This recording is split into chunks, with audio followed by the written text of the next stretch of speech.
You're watching Nguyen News. I'm Viet. Today's headlines. Chairman of Nguyen Provincial Peoples Committee meets with delegate from Vietnam Hansol Joint Stock Company. Nguyen Province grants investment certificate to Samsung Electromechanics Vietnam Limited Company. Vietnam, a Pacific coastal nation.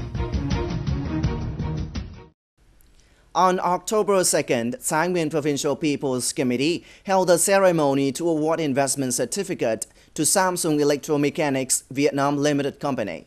This is the second company of the Samsung Group that is certified in Yên Binh Industrial Zone 4 District. The ceremony was attended by Mr. Nguyen, Deputy Standing Secretary of the Provincial Party Committee, Mr. Nguyen, Chairman of the Provincial Peoples Committee. Samsung Electromechanics is a subsidiary company of Samsung Group specializing in integrated technology products for electronic devices. Currently, the company has factories in different countries like China, Thailand, and the Philippines.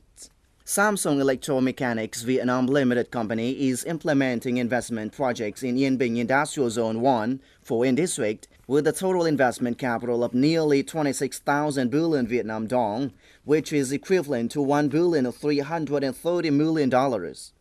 During the ceremony, Nguyen provincial leaders congratulated the company and confirmed that Nguyen would continue providing the best conditions for the investors to implement the project on schedule. So far, Samsung Group has invested 2 projects in Nguyen Province with a total investment of $3.2 billion. On September 30th, Mr. Nguyen, Chairman of Provincial Peoples Committee, had a meeting with the delegate from Hansol Joint Stock Company, Vietnam, to discuss and agree on some contents for the construction of a factory and its operation in Yên Binh Industrial Zone, Nguyen Province. At the meeting, the chairman introduced Nguyen to Mr. Nguyen, the Chief Financial Officer of Hansol Joint Stock Company, Vietnam. He also shared some of the most recent developments on the policies for investment in the area, especially the fact that Nguyen is considered as a locality with the fastest investment rate in Northern Midland area and mountainous region. The chairman shows appreciation on the company's interest to invest in building local components and electronic accessory factories for Samsung Yên Binh Industrial Zone.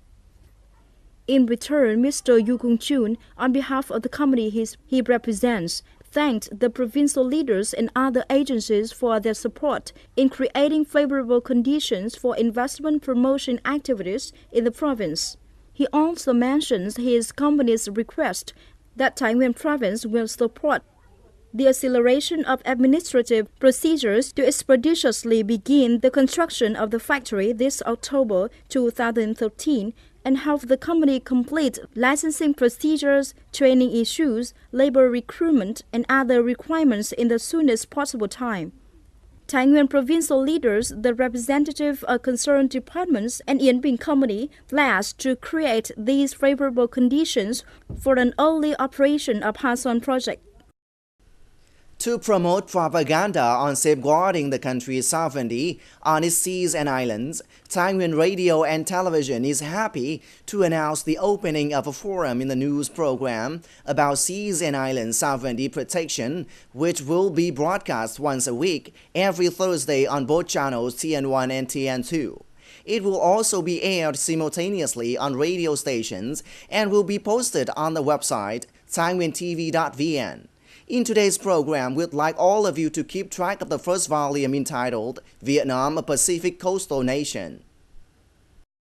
Not until today do the residents living on the S-shaped strip of land along the Pacific coast focus on sea. History of a coastal nation has proven that for a long time, the sea image has been closely attached to the mind of ancient Vietnamese people. Folk legend about the grave hundreds of elves with a dragon father like Nguyen and fairy mother Oker explained origins of the Vietnamese people. In this legend, the fairy mother took 50 children to the highlands and the dragon father took the rest to the coast. In addition to this national formation, the legend is related to sea image as a constituent element in geographical and residential space of our ancestors. Another legend that was formed during the ancient times of a few thousand years ago told about the watermelon magic. Most Vietnamese people are familiar with the image of Mai An Thiem, a star-willed, star-reliant character and the origins of watermelon. However, through this oral tale, our ancestors sent to descendants a message on beautiful image of the land, the sea and the islands. It is believed that through Mai An Thiem, the Vietnamese ancient people wanted to show their nature exploration and conquest, their life and ways of living through farming on an uninhabited island. There are many other Vietnamese stories and legends that are associated with the appearance of the sea. Experiencing many changes and vicissitudes of history, territorial space on land and sea of Vietnam has gradually improved and become a complete geographical and legal entity, which is recognized by the international law. Vietnam has an area of more than 330,000 square kilometers, including about 327,480 square kilometers of land and more than 4,200 square kilometers of inland sea. Moreover, we have more than 3,000 islands, large and small rocky outcrops that are near shore and offshore.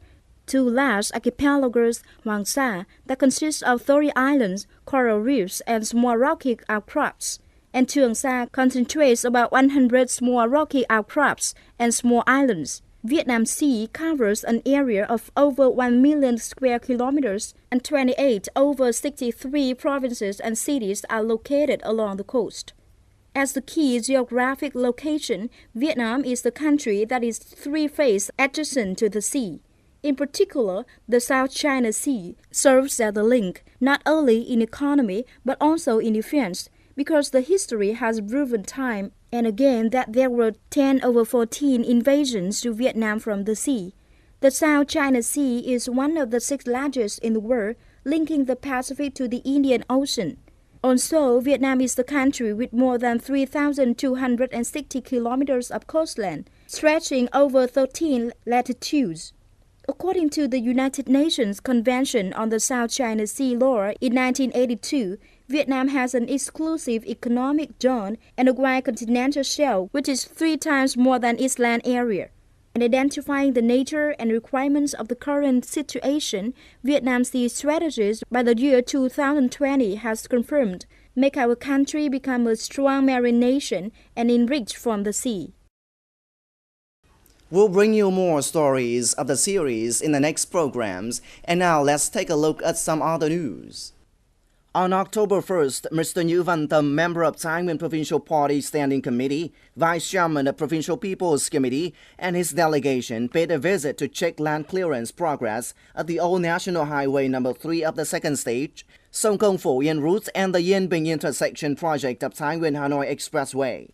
It was found out that there remains entanglement regarding the compensation plans in Sông Công Junction and the area near the Hospital C.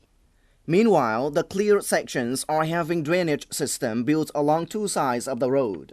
The delegation also checked the progress of works at Yên Bình intersection of Thái Nguyên Hanoi Expressway. This interchange is situated in the area of 3 communes. Among these communes, Nam Tiến is the only one which has not fully transferred the land to the contractor. Mr. Nguyen requested the Department of Transport, the Board of Land Clearance, Sông Công and Phổ Yên districts to urgently encourage its people to obey land clearance compensation scheme of the state for national and community benefits, since these are the key projects crucial in the provincial development and hence needed to be completed as soon as possible. On the 2nd of October, Thái Nguyên Provincial Peoples Committee held a meeting with representatives from relevant departments and branches of the different agencies of the government in preparation for the festival Welcome New Students 2013. Mrs. Marty Nguyen, member of Provincial Party Standing Committee, chaired the meeting.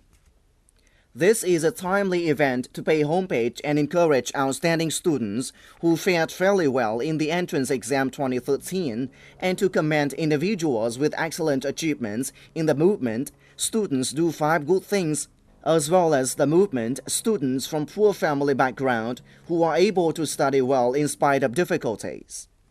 The festival commenced last October 1st and will continue until October 5th. The festival will be broadcast live at Nguyen City Stadium through Nguyen radio and television station on the 5th of October at 7:45 p.m. In her closing speech, the Vice Chairwoman of Nguyen Provincial Peoples Committee requested the Provincial Public Security Department to prepare security plans and the Provincial Military Command to prepare landmine clearance solutions to ensure the tightened security for the venue. The Department of Health was requested to supplement first aid solutions if necessary. The mass media organizations were required to be active in propagandizing this event, ensuring regulation. And that's all we have for today. Thanks for joining us. Goodbye.